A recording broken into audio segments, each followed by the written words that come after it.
tumbuhnya itu di tempat-tempat yang lembab, yang memiliki kandungan airnya yang cukup banyak.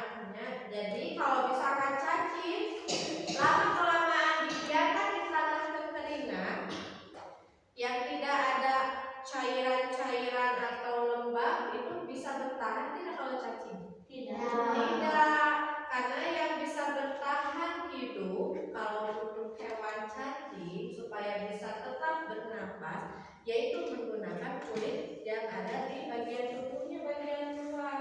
Makanya cacing kalau kita pegang sekeleer kan, kayak berlendir terus basah.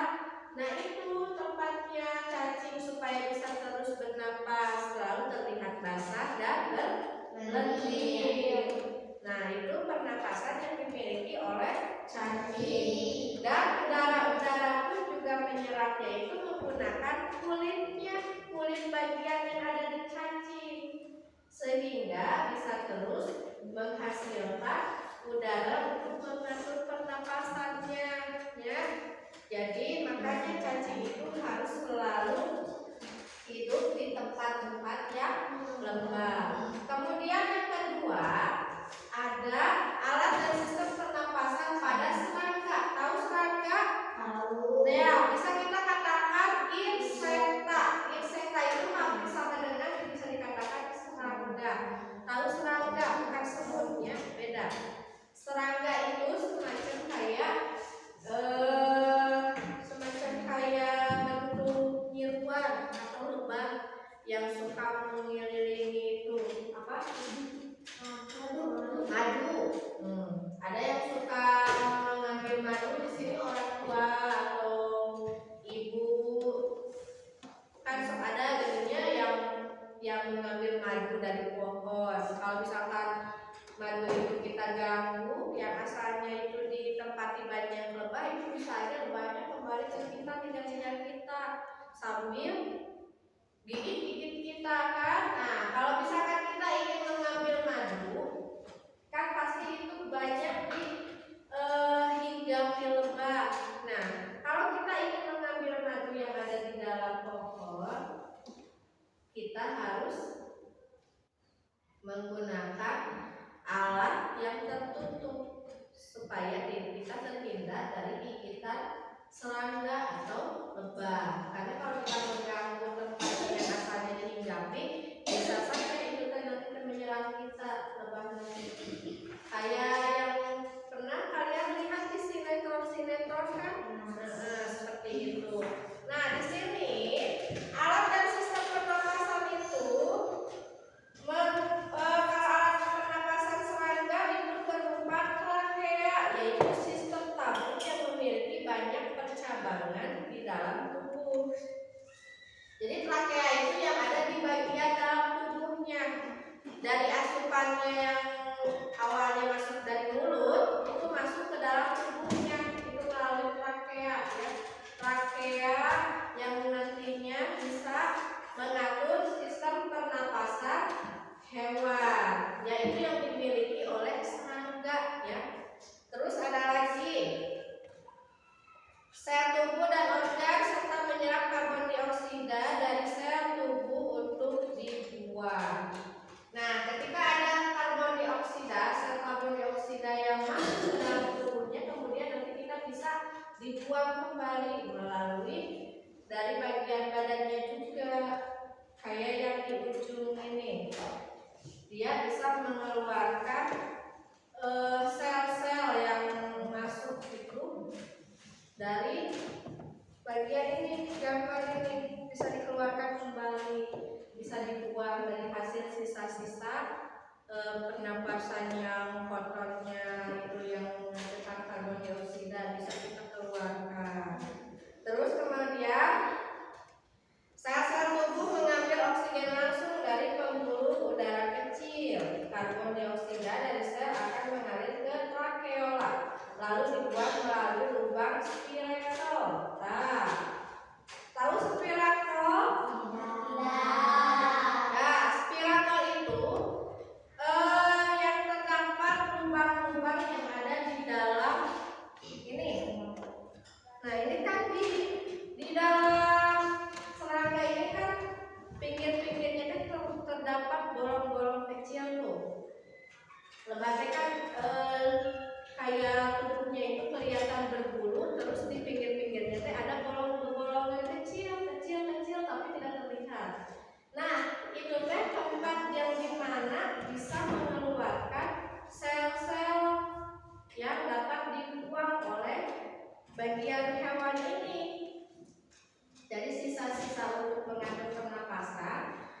dia mengeluarkan karbon dioksida melalui sel-sel, yaitu keluarnya itu dari spirakel. Tadi spirakel tekan dengan lamun misalkan sok keluar kayak basah, jadinya di lubang-lubang kecil sok ada keluar basah tiba-tiba. Nah itu tempat pembuangannya dari hasil sel-sel yang sudah diolah dari dalam tubuhnya kemudian dikeluarkan.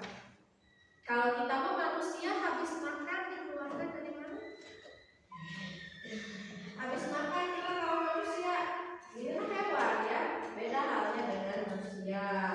Ini kan ada yang di sini kan di dalam lebah itu ada bolongan-bolongan kecil yang bisa dikeluarkan dari sisa-sisa kotorannya, ya. Lalu kemudian dibuang. Tapi kalau manusia nih habis makan banyak, suka mengakibatkan apa? Mulas. Terus kemudian dikeluarkan dari mana?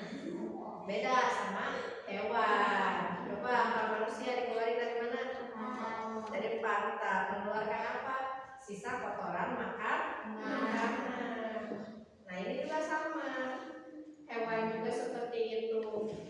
Yang ketiga, di sini ada alat dan sistem pernapasan pada hewan.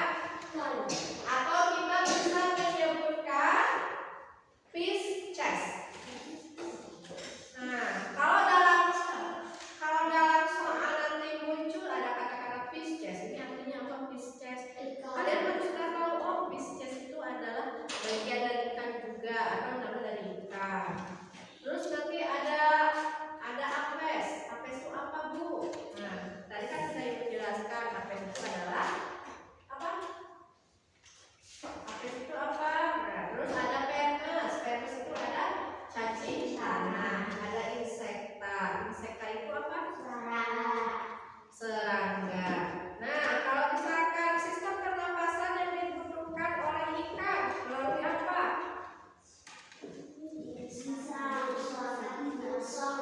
Melalui insang yang ada terdapat pada bagian tubuhnya.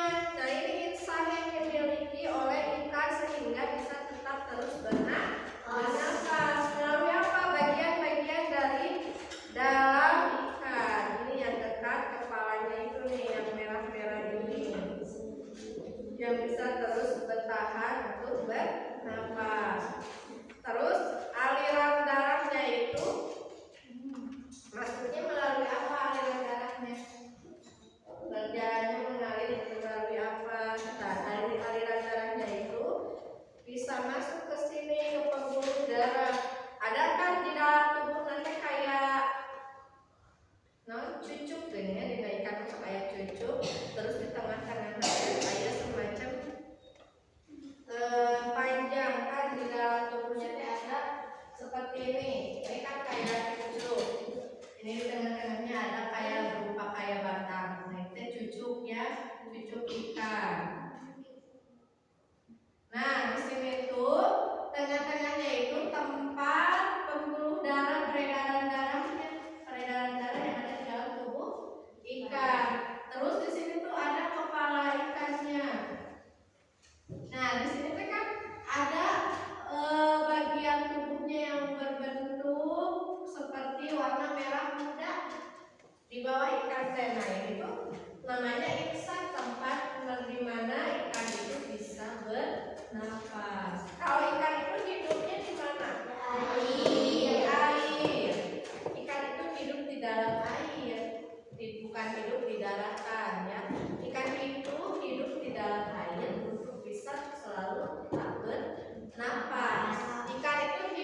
tidak ada asupan air, badannya akan mengering. Kalau badannya mengering, otomatis ikan tersebut akan kekurangan cairan. Contoh aja ini manusia. Kalau manusia tidak minum selama 3 hari, badan kita akan terlihat apa? Lesu, kurus, kering. Kulit kita akan terlihat kering. Karena apa? Kekurangan cairan. Nah, ada rahangnya itu di mana? Kan di dalam ikan itu terdapat rahang. Rahangnya itu yang mana? Rahang ikan itu. Kalau rahang manusia mana? Nah, ini rahang manusia ini. Ini rahang manusia. Nah, atas bawah ada rahang. Kalau ikan juga sama, terdapat rahang yang ada di dalam mulutnya. Itu atas dan bawah itu termasuk rahang. Rahang yang dimana tempat ikan bisa menyedot air menggunakan mulutnya, kemudian masuk ke dalam tubuhnya, lalu nanti akan berubah menjadi sel darah, peredaran darah atau pembuluh darah. Nah, kemudian ada yang nomor 4 itu alat dan sistem pernapasan pada hewan amfibi. Tahu amfibi? Hewan amfibi itu adalah hewan yang dapat hidup di darat dan di air. Contohnya ada itu, coba lihat. Contohnya ada katak. Coba lihat katak ini. Katak kan bisa hidup di air dan di darat. Tapi kalau ini buyur, kayak buyur atau kecebong itu hidup di air. Nanti itu kalau udah besar itu akan berubah menjadi seekor katak. Nah, katak kan bisa loncat-loncat. Jadi kalau katak loncat-loncat bukan hanya di dalam air, tapi bisa juga loncat ke daratan. Ada yang berpengalaman nih, ngalap buyur di balong. Kosong. Suka ngalap buyur. Tahu buyur kan? Buyur itu kayak semacam ini lah. Bentuknya kecil. Ini bentuknya kecil, terus ini ada kayak buyurnya nih panjang. Ada buyur. Nah, nanti lama-kelamaan akan berubah. Itu kan buyurnya dikatakan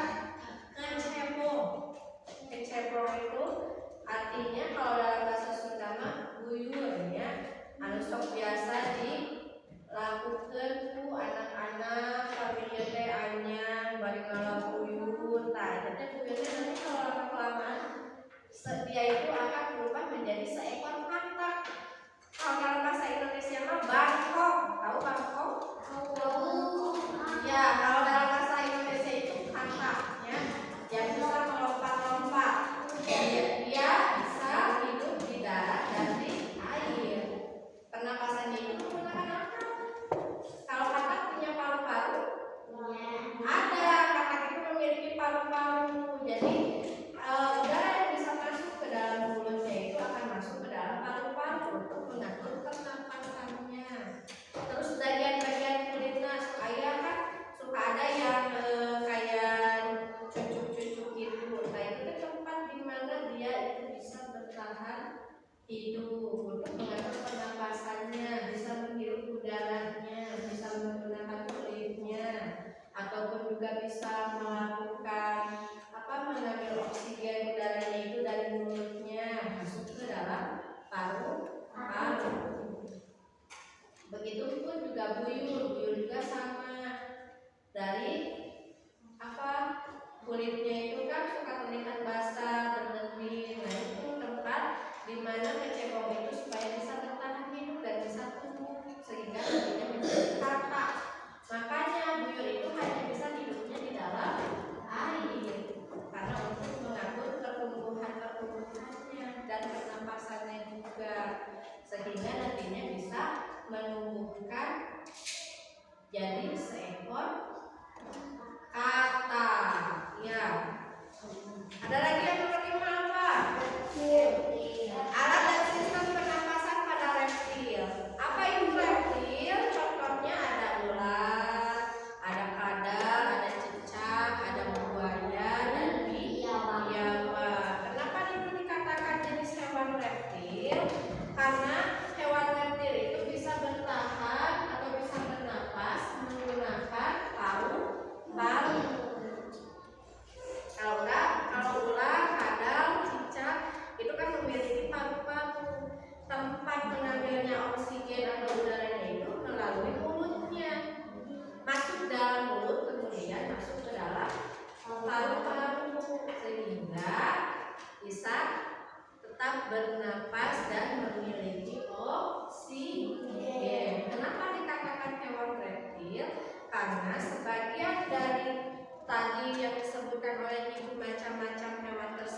bagian hewan yang memiliki sistem pernapasannya. Ya, nanti kalian gambarkan, kemudian nanti hasilnya tunjukkan. Oke? Oke.